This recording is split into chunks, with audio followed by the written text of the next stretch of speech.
मंगलाचरण करेंगे। नमो अरिहंताणं नमो सिद्धाणं नमो आयर्याणं नमो वज्रायाणं सव्वसाहूणं मोक्षमार्गस्य नेतारं भेत्तारं कर्मभूभृतां ज्ञातारं विश्वतत्त्वानां वंदे तद्गुणलब्धये। यह आचार्य उमा स्वामी द्वारा विरचित मोक्ष शास्त्र तत्वार्थ सूत्र नाम का ग्रंथ है। इसके 5वें अधिकार के ऊपर हमारी चर्चा चल रही है।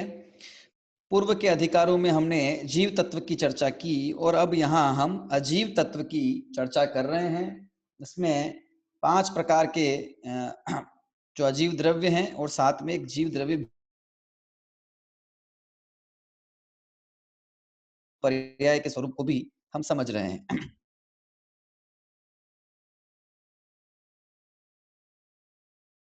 है ना, द्रव्य कितने हैं वे भी हमने देखे, जीव भी द्रव्य है ये भी चर्चा आई है। अब कितने हैं, उनकी संख्या कितनी है, ठीक है ना, सब मिलाकर 6 हैं ये तो हमने जान लिया पूर्व में अवस्थित जो विशेषण दिया था कि ये 6 द्रव्य। अब एक एक द्रव्य जो है उसकी कितनी क्या क्या संख्या है वो कुछ यहाँ आचार्य देव सूत्र के माध्यम से बताना चाहते हैं और उसके बारे में कुछ विशेष बात और द्रव्यों के बारे में करना चाहते हैं। तो अब प्रत्येक द्रव्य या कुछ 2-3 द्रव्यों के अलग अलग अलग स्वरूप जो है वो क्रमशः आगे सूत्रों के माध्यम से आता जाएगा, है ना। आइए हम चलते सूत्र क्रमांक 6 की तरफ।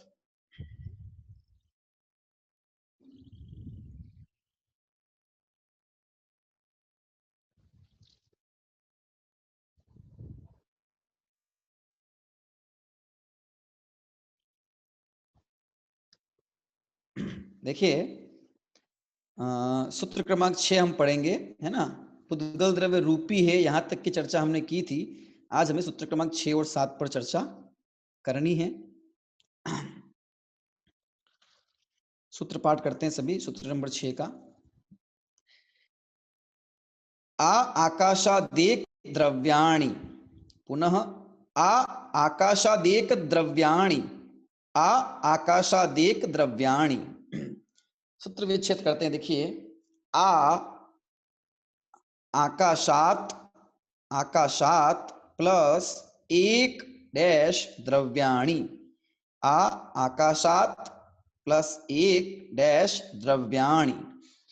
क्या मतलब हुआ? देखो ये आ शब्द फिर यहाँ पे आया है। आ शब्द हमने पहले भी पढ़ा था, है ना। कहाँ पढ़ा था? जब हमने प्रविचार संबंधी चर्चा की थी देवों के, तो वहां सूत्र आया था, है ना, काय प्रविचारा आ ऐशानाथ, है ना। तो वहां भी हमने देखा था। तो ये आ जो है वो आंग शब्द है ये मूल में, है ना। ये तक, यहां से यहां तक, इस रूप में इसका प्रयोग किया जाता है ना संस्कृत में। तो आ आकाशात, आ आकाशात मतलब आकाश तक, ये मतलब हुआ इसका, है ना। आ आकाशात, आकाश द्रव्य तक एक द्रव्य हैं। आकाश द्रव्य तक कितने द्रव्य हैं, वे सब संख्या में कितने हैं, एक एक हैं, ये बताने, ये इस सूत्र का अर्थ हुआ। अब आकाश द्रव्य तक मतलब फिर इसका क्रम क्या, क्या क्रम रखे हम? जीव पुद्गल धर्म धर्म आकाश काल, अगर ये क्रम रखते हैं तो फिर तो इस सूत्र का अर्थ सही नहीं बैठेगा, क्योंकि जीव भी एक हो जाएगा, पुद्गल भी एक हो जाएगा, तो वो तो बैठता नहीं है। तो फिर क्रम क्या रखना है हमको? तो क्रम वही रखना है जो पूर्व सूत्र में आया है, क्योंकि सूत्र एक दूसरे से संबद्ध होते हैं सारे, है ना।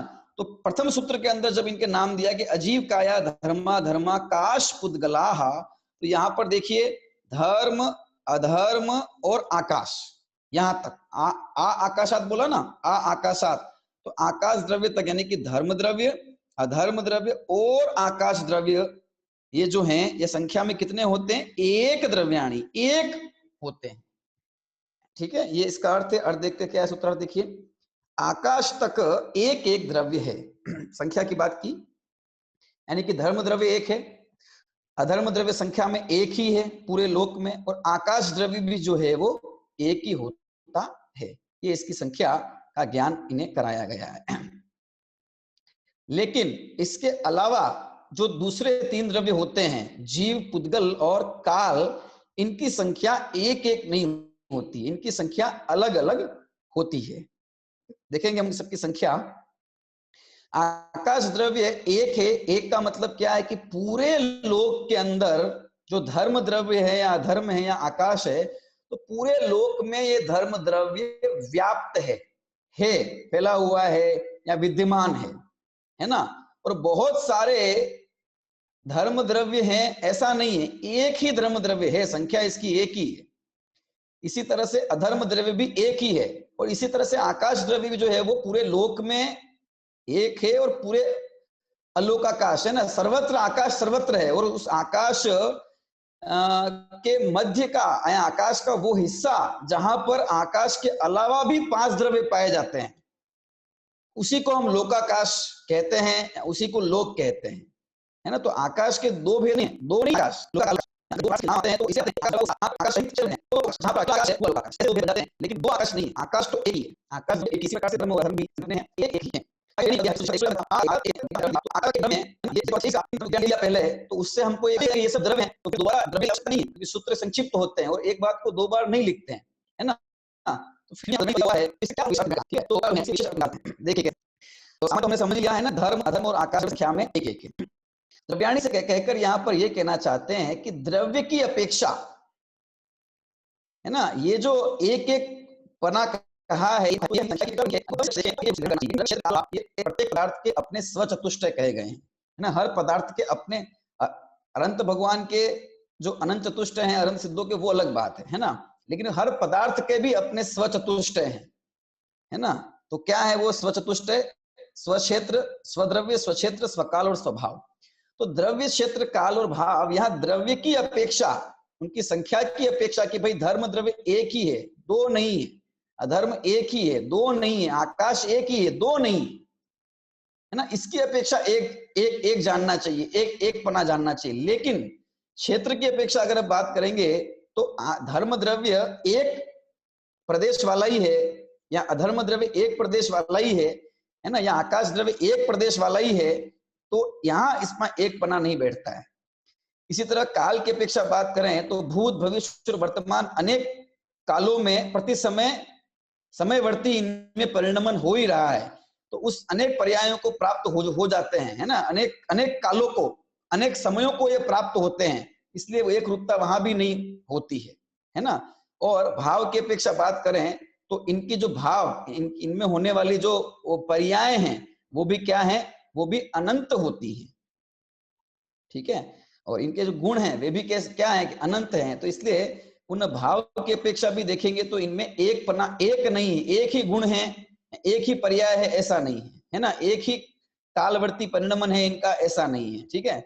एक ही प्रदेश में रहते हैं ये, है ना, ऐसा उसका हम ग्रहण नहीं कर सकते, ठीक है। तो यहाँ पर द्रव्य की अपेक्षा, यानी द्रव्य अर्थात यहाँ पर द्रव्य कितने हैं, अगर ऐसा प्रश्न खड़ा करें हम, तो उस अपेक्षा जो है ये द्रव्य की अपेक्षा एक एक पन्ना इनका संख्या इनकी सिद्ध होती है, तो वो द्रव्याणी से हमें वो भी ग्रहण करना चाहिए। बाकी द्रव्याणी का एक सामान्य अर्थ तो ये है ही कि ये आकाश तक एक द्रव्य है, एक द्रव्य है ना। इस सूत्र का अर्थ ये भी नहीं ग्रहण कर लेना चाहिए कि आकाश तक एक द्रव्य है। आकाश तक एक द्रव्य है मतलब धर्म, अधर्म और आकाश तीनों मिलकर एक ही द्रव्य है ना, क्योंकि अभी तक आया नहीं है सूत्र में कहीं कि द्रव्य 6 होते हैं कि षट द्रव्याणी, ऐसा कहीं लिखा हुआ नहीं आया, तो कहीं इसका ग्रहण ऐसा नहीं हो जाना चाहिए कि आकाश तक, यानी धर्म, अधर्म और आकाश ये तीनों एक द्रव्य है। सूत्र में तो ऐसे लिखा है एक द्रव्याणी कि ये एक द्रव्य है, ठीक है, ऐसा ग्रहण नहीं करना चाहिए। अगर ऐसा ग्रहण करना, अगर ऐसा आचार्य को कहना होता तो फिर वे एक द्रव्याणी ऐसा बहुवचन का प्रयोग नहीं करते, एक वचन का ही प्रयोग करते, वहां द्रव्यम ऐसा पद लिखते, है ना। तो वो किस वचन में प्रयोग किया है, तो थोड़ा व्याकरण की दृष्टि से भी उसको समझते हैं तो उसका भाव हमें ख्याल में आता है, जो कि वृत्तिकारों ने, टीकाकारों ने बड़ा ही ना मर्म के साथ में खोला है, और ये हमें स्पष्ट समझ में आता है, ठीक है। तो इस प्रकार से हमने इनकी संख्या को जाना, और वो संख्या अपेक्षा जो है वो एक पना जो कहा है वो द्रव्य अपेक्षा कहा है है ना। क्षेत्र काल और भाव की अपेक्षा एक पना नहीं है, उस अपेक्षा तो अनेक पना इनमें सिद्ध होता है। अन्य द्रव्यों की संख्या भी हम जान ही लेते हैं, क्योंकि इनकी संख्या हमने जानी है ना। तो आइए शुरू करते हैं अपन जीव द्रव्य से। जीव द्रव्य कितने हैं कि जीव द्रव्य अनंत हैं, ठीक है। पुद्गल कितने हैं कि पुद्गल जीव से अनंत गुने, अर्थात वे अनंतानंत हैं। आकाश, धर्म, अधर्म और आकाश तीनों हमने देख ही लिए कि वे संख्या में एक एक हैं। और काल द्रव्य कितने हैं कि काल द्रव्य असंख्यात हैं। कितने असंख्यात हैं कि लोक प्रमाण असंख्यात। लोक प्रमाण असंख्यात का मतलब कि लोक में जितने असंख्यात प्रदेश हैं उतने असंख्यात काल द्रव्य जानने चाहिए। क्या काल द्रव्य अनंत नहीं हो सकते, है ना। हमने जाना ना अवस्थित के माध्यम से कि ये जो इनकी संख्या कही है, ये क्या संख्या इनसे ज्यादा नहीं हो सकती या कम नहीं हो सकती क्या? ये नहीं, क्योंकि इनका गुण बताया ना कि ये अवस्थित है, संख्या कम ज्यादा नहीं हो सकती इनकी। आप विचार करें, अगर धर्म द्रव्य की संख्या एक से अधिक धर्म द्रव्य हो जाए या अधर्म द्रव्य एक से अधिक हो, तो किस प्रकार से फिर उनकी निमित्तपना और कार्य का परिणाम बैठेगा। आकाश द्रव्य एक से अधिक होकर क्या करेगा बताओ? दो आकाश द्रव्य का मतलब क्या हुआ फिर? आकाश का तो मतलब ही अवगाहना देना है, जगह का मतलब है। तो जहां जहां जगह है वहां वहां आकाश द्रव्य है ना। तो वो एक ही उसका होना कार्यकारी है ना। तो एक ही वो होता है और ये स्वभाव भी है, ठीक है। इस प्रकार ये संख्या वाला हमने जाना, प्रत्येक द्रव्य की संख्या, 6 द्रव्यों की संख्या। अब एक विशेष बात देखो, कुछ विशेषता कह रहे हैं इन्हीं द्रव्यों की, इन्हीं 3 द्रव्यों की बात कर रहे हैं, है ना, क्योंकि अभी इन्हीं का अधिकार, इन्हीं की बात चल रही है। धर्म, अधर्म और आकाश द्रव्य ये कैसे हैं? देखिए सूत्र क्रमांक 7, निष्क्रियाणि च। क्या है सूत्र? निष्क्रियाणि च, निष्क्रियाणि च। सूत्र विच्छेद यही होगा, निष्क्रियाणि च। अर्थात क्या कह रहे हैं कि ये जो धर्म, अधर्म और आकाश द्रव्य हैं, ये कैसे निष्क्रिय हैं ये द्रव्य। क्या सूत्रार्थ देखिए, तथा निष्क्रिय हैं, एक एक हैं, और कैसे हैं? और निष्क्रिय हैं। ये नित्य, अवस्थित, अरूपी, ये तो विशेषण पहले आ ही गए। अभी एक और बात बताई, इनका गुण बताया क्या कि ये निष्क्रिय हैं। अब इस निष्क्रिय का क्या मतलब है उसको अपन को थोड़ा गहराई से समझना है। निष्क्रिय को समझने से पहले हमें क्रिया, जिसमें क्रिया नहीं पाई जाए उसी का नाम है निष्क्रिय। तो यहाँ क्रिया का क्या अर्थ है और क्रिया के क्या क्या अर्थ होते हैं और यहाँ क्या ग्रहण करना है, ठीक। क्रिया का अर्थ कार्य, क्रिया का अर्थ परिणाम, परिणमन, है ना, कार्य होना, ठीक है। और क्रिया का अर्थ एक प्रदेश से अन्य प्रदेश जाने की शक्ति, है ना, या प्रदेश से प्रदेशांतर होना, क्षेत्र से क्षेत्रांतर होना, ये भी क्रिया है, ठीक है। कार्य होना किसी पदार्थ में, तो उस कार्य को क्रिया कहा जाता है, काम को क्रिया कहा जाता है। क्षेत्र से क्षेत्रांतर होना, ये भी क्रिया है। पर्याय को भी क्रिया है, परिणाम क्रिया है, सब क्रिया कही जाती है। तो हमें जो यहाँ पर क्रिया का अर्थ ग्रहण करना है वो ग्रहण करना है क्षेत्र से क्षेत्रांतर होना, एक जगह से दूसरी जगह पर जाना, आकाश के एक प्रदेश से या किन्हीं प्रदेशों से अन्य प्रदेशों पर गमन करके जाना, है ना, इसको ये क्रिया है। हमें यहां पर क्रिया का वो वाला अर्थ ग्रहण करना है। और निष्क्रिय मतलब जिसमें इस प्रकार की क्रिया नहीं पाई जाती उसे निष्क्रिय कहते हैं। तो धर्म, अधर्म और आकाश द्रव्य जो हैं वे निष्क्रिय हैं। निष्क्रिय का मतलब कि धर्म, अधर्म और आकाश द्रव्य क्षेत्र से क्षेत्रांतर नहीं होते, क्षेत्र से क्षेत्रांतर पने को प्राप्त नहीं होते, ठीक है। इनके अंदर इस प्रकार का क्रियावती, क्योंकि इनके अंदर इस प्रकार की ना तो क्रियावती शक्ति, है ना, क्षेत्र से क्षेत्रांतर होने की शक्ति है, इनका ऐसा स्वभाव नहीं है, इसलिए ये निष्क्रिय द्रव्य हैं, ठीक है। अब जब निष्क्रिय द्रव्य ने बोला, तो निष्क्रिय जब कहा गया है तो अब विशेष ध्यान, निष्क्रिय होने का मतलब ये कूटस्थ नित्य है ना। जैसा सांख्य मानते हैं द्रव्य जो है वो नित्य है, नित्य ही है वो द्रव्य, उसमें परिणमन नहीं होता, बदलाव नहीं होता, परिणाम नहीं होता, वो तो है ना जैसा है वैसा नित्य है, निष्क्रिय है। तो वो निष्क्रिय नहीं ग्रहण करना। ये जो निष्क्रियाणी कहा है तो यहाँ पे कोई अपेक्षा से कहा गया है। तो क्षेत्र से क्षेत्रांतर होने की अयोग्यता की अपेक्षा, क्षेत्र से क्षेत्रांतर रूप नहीं होने के स्वभाव की अपेक्षा ये निष्क्रिय कहे गए हैं। यहाँ क्रिया का अर्थ परिणाम या पर्याय ग्रहण नहीं करना है, और ये भी ग्रहण नहीं करना है कि परिणाम जहाँ क्रिया होती है ना, जहाँ क्षेत्र से क्षेत्रांतर, प्रदेश से प्रदेशांतर पना पाया जाता है, क्रिया तो उसी का नाम है ना। पर्याय तो उसी को कहेंगे, अन्य को पर्याय नहीं कहेंगे, अन्य को क्रिया नहीं कहेंगे, सो वह बात नहीं है। भले क्षेत्र से क्षेत्रांतर नहीं होते है ना, प्रदेश से प्रदेशांतर नहीं होते, लेकिन ये सभी द्रव्य क्षेत्र से क्षेत्रांतर न होने रूप से निष्क्रिय होने के बावजूद भी पर्याय इनमें होती रहती है, परिणमन इनमें होता रहता है, वो प्रति समय होता रहता है। अतः सक्रिय हैं, सक्रिय भी हैं और निष्क्रिय भी हैं, लेकिन दोनों की अपेक्षा जाननी है ना। जैन दर्शन स्यादवादी है, अनेकांतवादी है, और कोई भी कथन जैन दर्शन के या जैन शास्त्र में है तो वो किसी अपेक्षा से किया गया है। इस सूत्र को लेकर अपन ये नहीं कह सकते कि देखो यहाँ तो वैसे तो बात ये कही है कि प्रत्येक द्रव्य के अंदर उत्पाद व्यय होता है, प्रत्येक द्रव्य के अंदर परिणमन होता है, और यहाँ प्रत्येक द्रव्य में क्रिया होती है, और यहाँ तो इनको निष्क्रिय कह दिया गया है। तो फिर क्या वे पर्याय रहित है ना? क्या उनमें उत्पाद और व्यय नहीं होता क्या? और अगर उत्पाद और व्यय नहीं होता तो फिर उत्पाद, फिर द्रव्याणी सूत्र के अंदर जो द्रव्य का हमने स्वरूप समझा कि जो द्रवती है निरंतर अपनी पर्यायों को प्राप्त होता रहता है, उसका नाम द्रव्य है। वो फिर परिभाषा इन वस्तुओं के ऊपर सिद्ध नहीं होगी, तो फिर ये द्रव्य नहीं रहेंगे।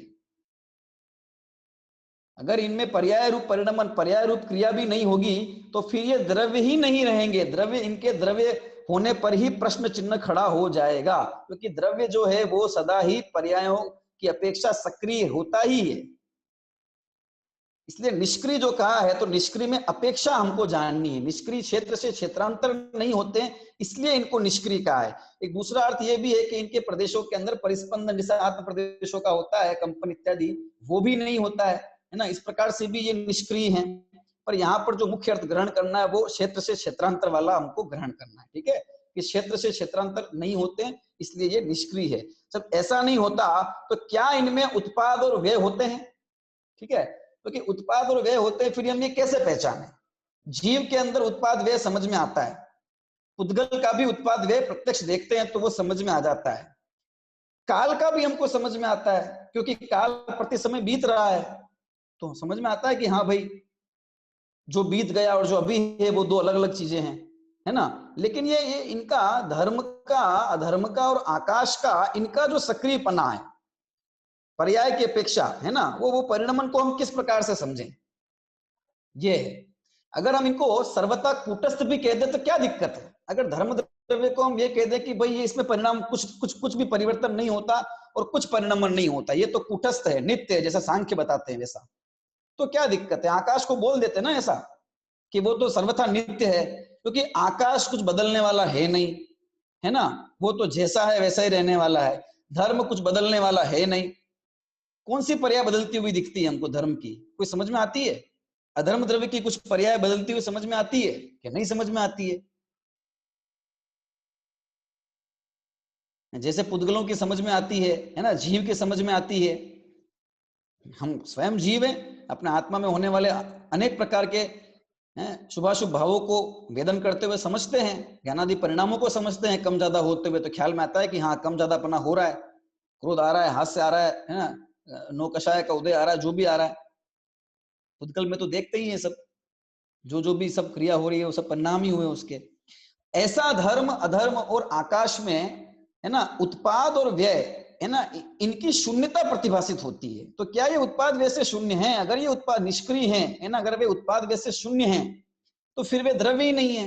और जब द्रव्य ही नहीं है तो फिर दूसरे सूत्र के अंदर अजीव का या धर्माधर्माकाश पुद्गला पहले सूत्र में कहा और फिर दूसरे में उनको द्रव्याणी कैसे कह दिया?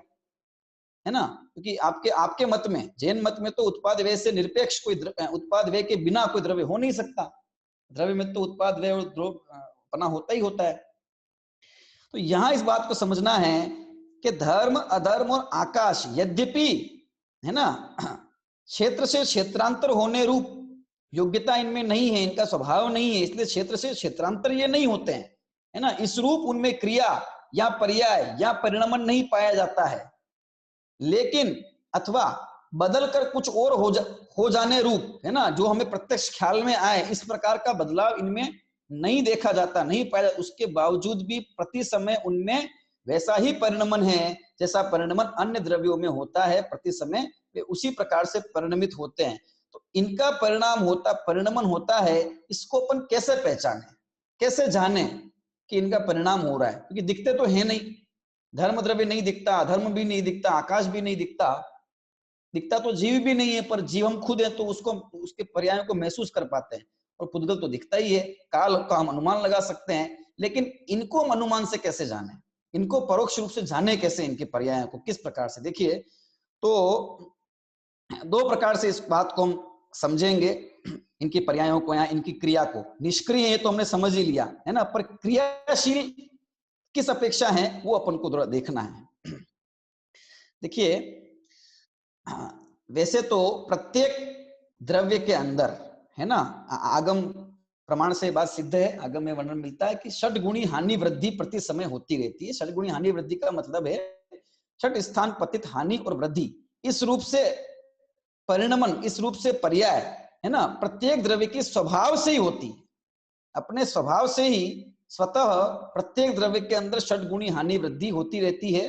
वो विषय अलग है ना, कि वो क्या है षड्गुणी हानि वृद्धि, पर ये एक परिणाम है, एक पर्यायशीलता है ना, वो प्रत्येक द्रव्य में अपने स्वभाव से होती है। पहली बात तो हो गई ये, ठीक है। इसलिए आगम प्रमाण से ये सिद्ध है कि इनके अंदर पर्याय होती है, ठीक है। दूसरी बात अपन को समझनी है, देखिए, धर्म द्रव्य का जो कार्य है ना, धर्म द्रव्य को किसमें निमित्त कहा गया है, गति हेतुत्व, गति में निमित्त कहा है। अधर्म द्रव्य को स्थिति हेतुत्व, स्थिति में निमित्त कहा है ना, और आकाश द्रव्य को अवगाहन हेतुत्व, सभी द्रव्यों की अवगाहना, है ना, में निमित्त कहा है। तो धर्म द्रव्य और अधर्म द्रव्य की पर्यायों को हम कैसे अनुमान लगाएं, कैसे जाने। तो देखिए, स्वयं चलते हुए जीव और पुद्गलों को गमन कराने में जो निमित्त हो उसका नाम है धर्म द्रव्य। जैसे कि घोड़ा जा रहा है, गमन कर रहा है, क्षेत्रांतर हो रहा है, भाग रहा है, दौड़ रहा है, तो दौड़ रहा है तो क्या हो रहा है, एक जगह से दूसरी जगह जा रहा है ना, जा रहा है जा रहा है जा रहा है, ठीक है।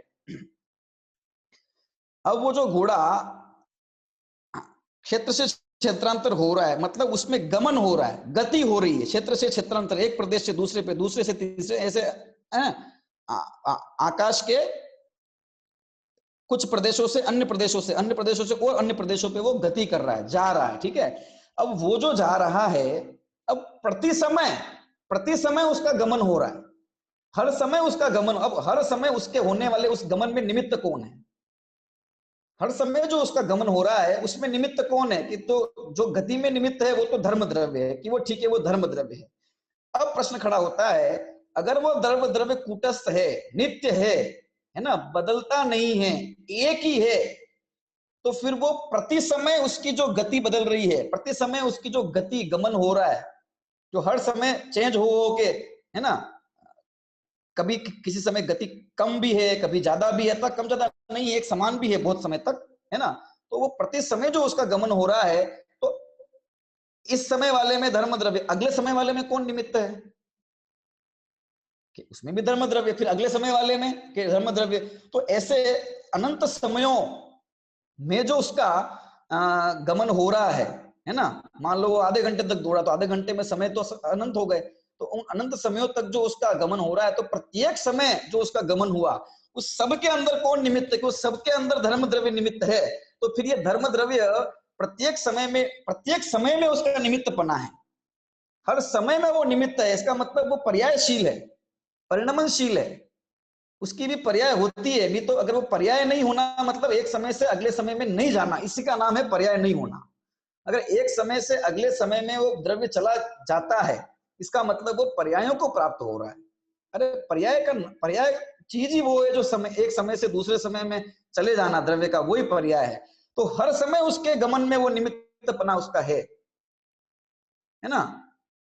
तो इसलिए हर समय वो द्रव्य, धर्म द्रव्य वहां मौजूद है, और हर समय जो है वो उसका निमित्तपना वहां है। तो इससे ये पता पड़ता है कि ये धर्म द्रव्य जो है वो उसकी प्रति समय वो मौजूद है, प्रति समय मौजूद है। इसका मतलब उसका परिणाम प्रति समय पाया जा रहा है, पर्याय प्रति समय हो रही है। ये हमने पर निमित्तक, क्योंकि परिणमन में गमन में निमित्त कहा है, तो जो जिसके गमन में निमित्त है वो नैमित्तिक, उसकी अपेक्षा हमने इसको समझा अनुमान से कि हाँ धर्म द्रव्य में परिणाम होता है ना। एक आगम से समझा, दूसरा काल द्रव्य से भी समझा जा सकता है, क्योंकि काल द्रव्य की सत्ता को हम स्वीकार करते हैं, और हम ये भी स्वीकार करते हैं कि काल द्रव्य जो है वो प्रति समय एक एक एक एक एक एक एक समय जो है वो आगे, अगर ऐसा नहीं होता तो फिर हमको है ना बहुत समय बीत जाने की अनुभूति भी नहीं होती, लेकिन वो तो सबको होती है, समय बीत गया बहुत ज्यादा, है ना, इस प्रकार से, या कम समय या ज्यादा समय।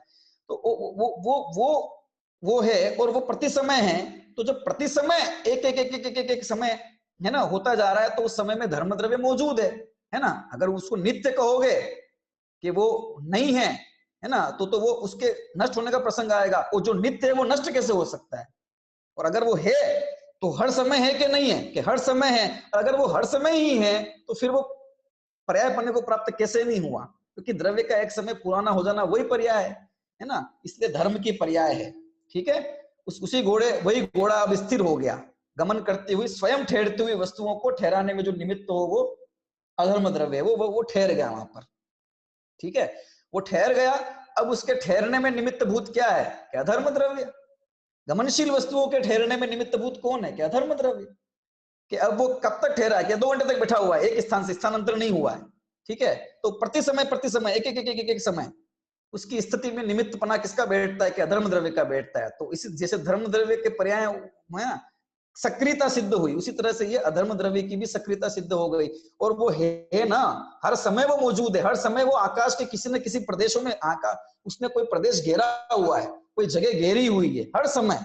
एक समय ऐसा नहीं जब उसने वो स्थान घेरा नहीं है, तो उसकी अवगाहना में हर समय निमित्तपना बैठ रहा है आकाश का। अगर आकाश नित्य होता, परिवर्तनशील नहीं होता, समय की गति से वो प्रति समय है ना पर्यायों को प्राप्त नहीं हो रहा होता, तो फिर वो जो उसको अगले समय अवकाश ही नहीं मिलता, जगह नहीं मिलती, अस्तित्व अपने द्रव्य को ठहराने का उसको अवकाश नहीं मिलता।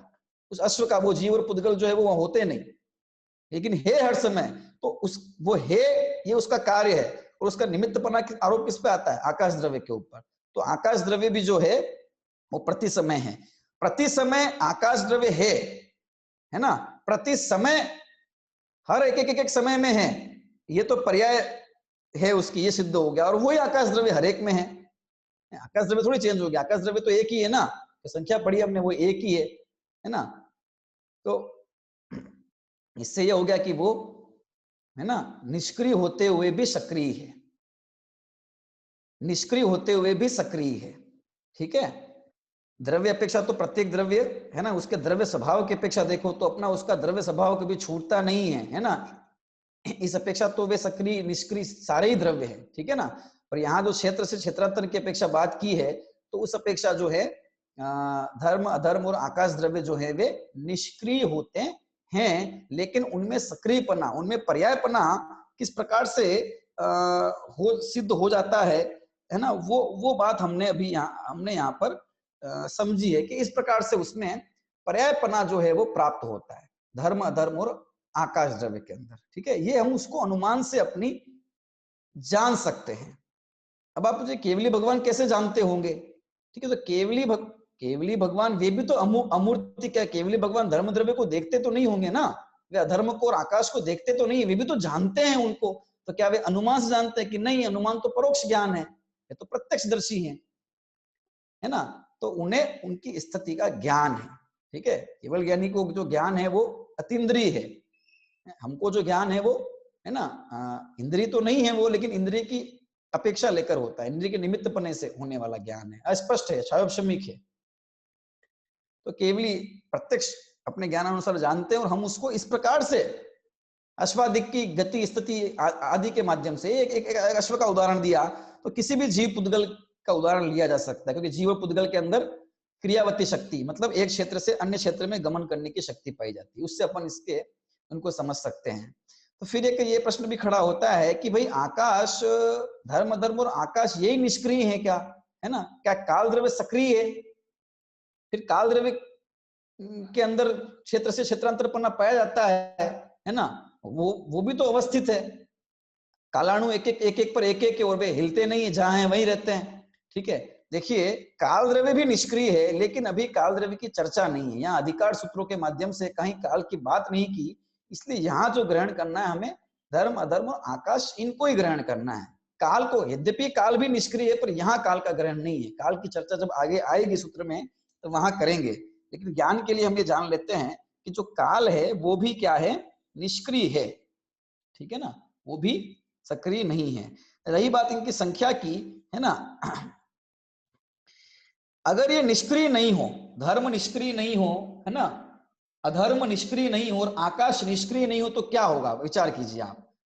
सक्रिय हो मतलब क्षेत्र से क्षेत्रांतर हो जाते हो, तो क्या होगा? संख्या तो एक ही अवस्थित है कि भाई संख्या तो एक ही है, ठीक है, और एक ही धर्म द्रव्य है और वो अपनी जगह से दूसरी जगह चला जाए, एक प्रदेश भी हिल जाए वो, है ना, क्षेत्रांतर हो जाए, तो क्या होगा? विचार करें आप।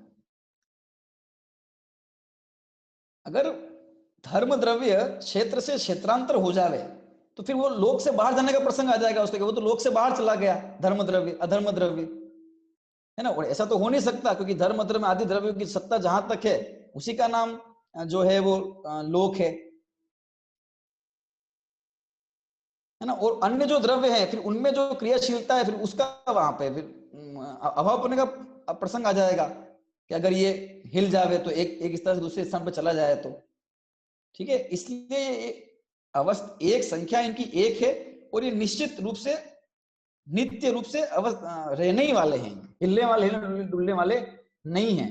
और समस्त लोक में जितने भी जीव पुद्गलों का परिणाम गमन हो रहा है सब में सामान्य पने से इनका निमित्त आ जाता है, निमित्त पने का आरोप आता है।